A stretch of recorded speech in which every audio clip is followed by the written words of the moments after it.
See, the thing is, if you get here and you say you can't find jobs in this country, then you should probably go home, because I don't know what you're doing here, man. Today, I'm here to give you a few tips on how I actually got a job in Canada when I arrived. If you're an OG on this channel, you probably know that I'm still new in this country, and since my arrival, or since I got in this country, I have got more than 10 jobs.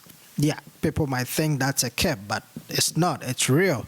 Since I got in Canada, I've actually got 10 different jobs, and I'm here to share my tips and tricks on how I managed to obtain these jobs. I guess this tip is going to help you on how to search for jobs as well. So if you're new, buckle up, let's go. This video is not scripted. I'm just saying everything off my head, just like any other video that I make on this channel. So the first thing that I actually did when I was in search of job is, obviously, that's the most traditional ones that a lot of people do, and that is to search online. Okay, I know it might sound simple, but it's not that simple. Okay, getting a job in Canada can be very hectic, especially if you don't know where or how to start. There are different websites. We do have, LinkedIn, we do have Indeed, we do have Kijiji, Facebook Market, Job Bank. You just name them. There are a whole bunch of web pages that you can search when it comes to looking or finding jobs. Search online, and you never know. Maybe me not being lucky on these platforms for the very first time doesn't mean you might not be lucky, hence I listed this. So just take your laptop, your cell phones, and search online. Like I said, Job Bank, Indeed, LinkedIn, just name them. You just go on, and especially for, I think, Indeed and Kijiji, you do have the options to filter the searches. So let's say if you are looking for a tech job or you are looking for cleaning job, you can just go onto the website, searching the type of job you want, searching the date as well, searching the amount. Like, there's a whole lot that you can actually change when it comes to this whole job search online. And I think the most useful website that I actually used in my time was Job Bank. All right, Job Bank seems very legit, but the thing is, you can put out about 50 plus messages in a day and you might not even get a single response. I don't know what is happening, but it seems like with Job Bank, it is very strict. And I also understand because there are a lot of people on that particular platform every single day. So finding a job on Job Bank is not that easy, even though there are multiple jobs posted every day. So that's one thing that you should definitely consider if you are the type that actually love browsing online. Instead of using your time for TikTok and Facebook, maybe you should consider searching online. This is actually very useful, and I think it actually works. Okay, so go in person. All right, print out your CVs, do everything you can to pressure people in person. Okay, if I'm saying pressure, I'm not talking about applying violence. Okay, so I did a couple of things when I was actually in search. I went to Staples when I was new because I did not even have a printer at that time. I didn't even have a place to stay. It's funny, but it's not that funny. So I went to Staples, I printed out my resumes, and I went to Staples. So I scanned and printed like 5, not even 5, more than 5, about 10 pages, and I put it in a brown envelope. The funny thing is, I actually have that brown envelope right here. Yep, so this is the envelope that I used when I was in search of jobs. I'm not sure if this contains the CVs. No, I don't think it's this one. So I do have the CVs packed somewhere. So I have a bunch of resumes, CVs that I printed out when I was in search. And I actually, what I normally do is I go to places. So I search out the jobs that I'm very good at.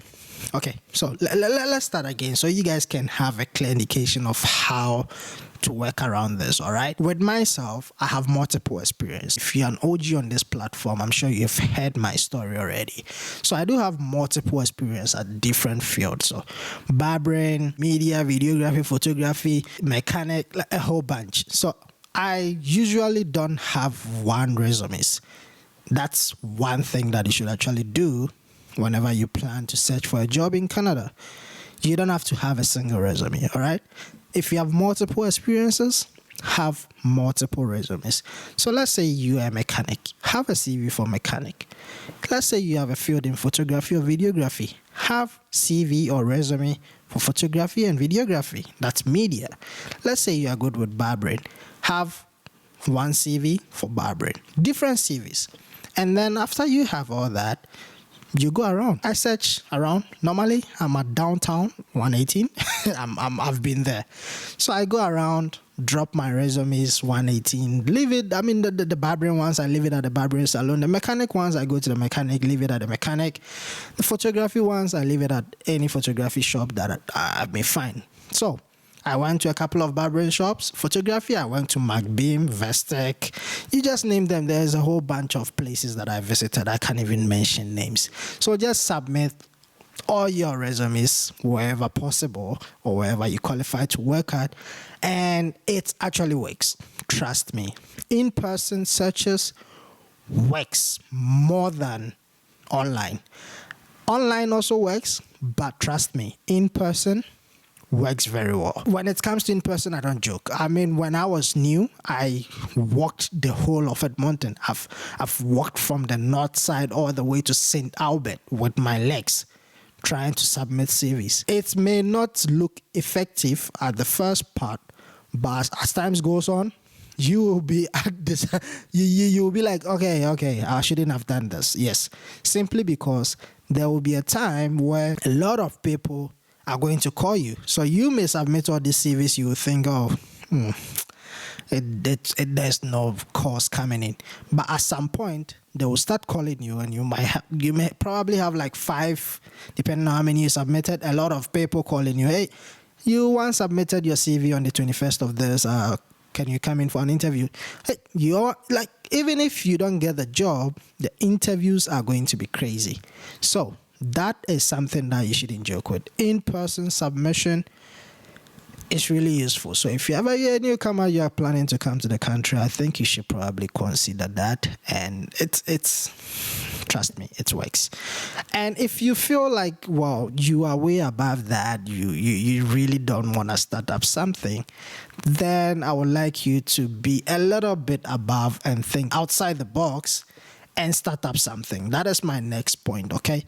Sometimes when people come to a country, or sometimes when you leave your country, do not assume or think that you have to work for someone in order to, make it, okay? That's not how it works. Sometimes you can just start something and you should be good. You can just start your own business and you should be good. I do understand sometimes starting business consists of money and all that, but I think you should probably think of that before leaving your country. I mean, this is common sense. You can't just leave your country to someone's country without all these plans. So these are something that you actually need to put in place. And I did that as well. It's crazy the things that I've actually done in this short duration when I got to this country. I've tried my own business and some did work. Some needed more effort. So first of all, I started a headlight business, and I'm sure once again, if you're an OG on this channel, you've probably seen it. I printed out different business card posters. I went to Ghanaian churches, different places to put my billboard out there, like the posters out there. And I did got a couple of people that reached out. I made a bid for it. But just because along the line, the applications that I submitted, I happened to get all the jobs that I wanted, so I ended up not being able to do the businesses that I intend on doing. That's a story for another day. So starting your own business, don't always think, all right, I'm coming to Canada, I'll find a job. How about you also start your own job? That's something that a lot of people don't think about. I mean, especially Ghanaians, we normally don't think about that. And I think so far I've tried 3 or 4 different business ideas, and they all work out like perfectly. So I actually started mechanical, stuff, which is like diagnosing people's car. I had my own scanner. So I bought this to start my own business. Until people started showing interest in the actual device, then I'm like, okay, then let me just buy more. So with this particular thing that I just showed you guys, I've bought like 10 of them. And when I buy, they buy. I buy another one, they buy. I buy another one, they buy.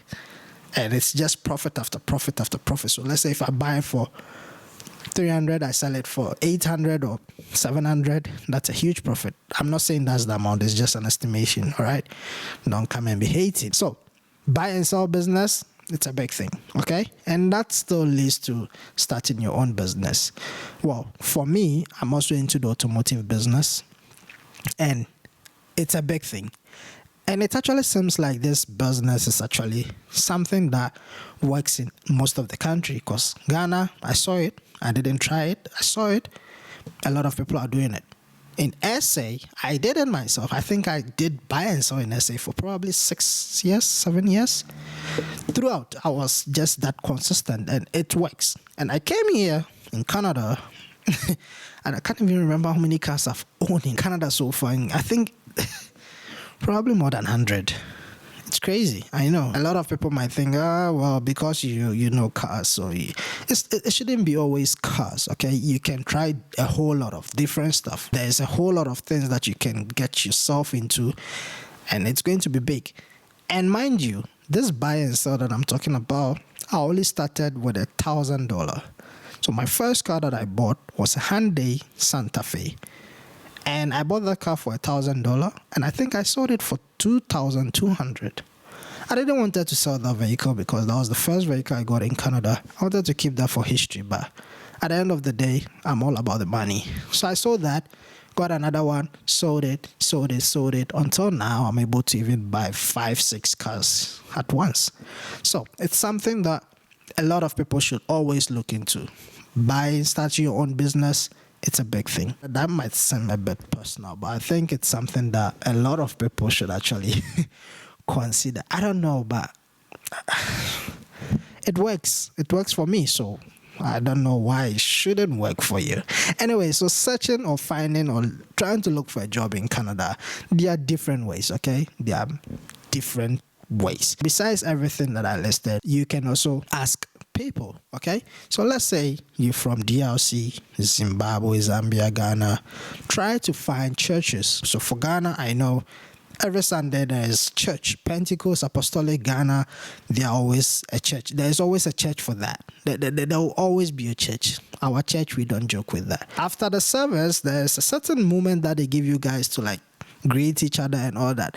Try to communicate. Hey, how are you, man? Free Ghana. Hey, it's saying, oh, I'm all good. So what do you do? Well, I sell kinky on the street and all that. Oh, really? Okay. Then I also know how to make shit, and also I can cut onions. Like vibe like that. And at the end of the day, you will never know where the conversation is going, and something might probably pop up. You never know. So trust me, finding a job in Canada is not that easy, but it's not that hard as well. That's a lot of things that a lot of people don't know. People always assume, okay, fine, I'm coming from my country. I was once, a chef in my country. When I get here, I should be able to get an easy job.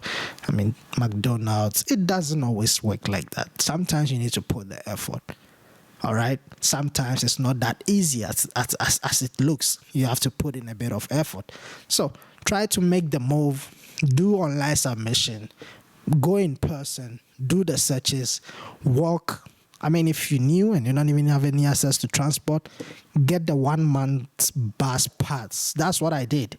I used the bus for a couple of months until I became okay. So get the bus pass, tour around the city, keep searching. There are a whole bunch of jobs, honestly, trust me. You see, the thing is, if you get here and you say you can't find jobs in this country, then you should probably go home, because I don't know what you're doing here, man. For me, what I've seen is there is jobs. You can find jobs. Okay, if you put in the effort of finding jobs, you can find a job. Another point that I may have to list, and probably might be the last one, is try not to be choosy. Okay, I do know that there's a whole bunch of people that, especially some of our ladies, let me not be biased. Okay, but try not to be choosy. Don't say because in your country you were a manager at whatever, ZZ Bank, Fidelity Bank, or whatever it may be. So now you are in this country, so you need something closer to what you were doing back home. No. When you get here, okay, any job that you get for a start, do it. Regardless, whether it is like cleaning of toilet, washing dishes, go for it, okay? It doesn't mean you're gonna die, or it doesn't mean that's the job that you'll be doing permanently or the rest of your life. It simply means you starting up, okay? And you trying to get somewhere. Whatever job you get, don't be choosy. Just go for it. And as time goes on, I mean, you might get better. You might get better job, better offers. So whatever comes your way, do not hesitate. Go for it.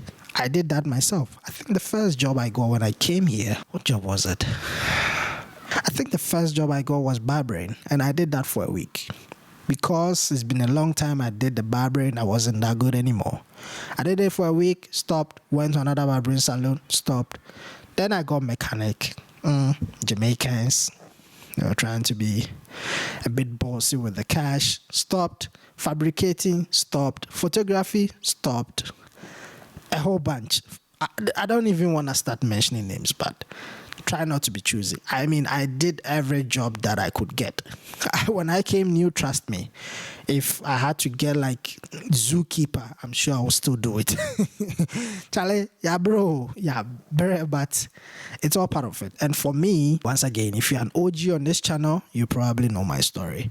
For me, I don't have a problem because I've my been from SA, I'm already that hard. So coming here, it wasn't that hard to adapt, okay? And this is something that I always say, okay? And I'm gonna keep saying it. If you're someone that actually lived in South Africa for a little, let's say 4 years plus, I don't think that there is a country that you won't be able to live in. So what na SA for more than 4 years? Country being one to maintain that you should be fine in majority of the places, okay?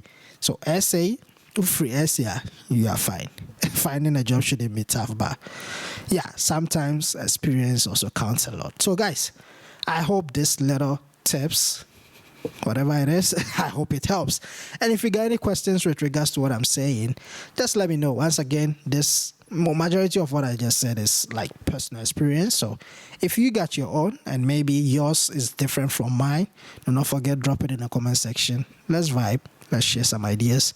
And I guess I'll catch you guys in the next one. Stay safe. Peace.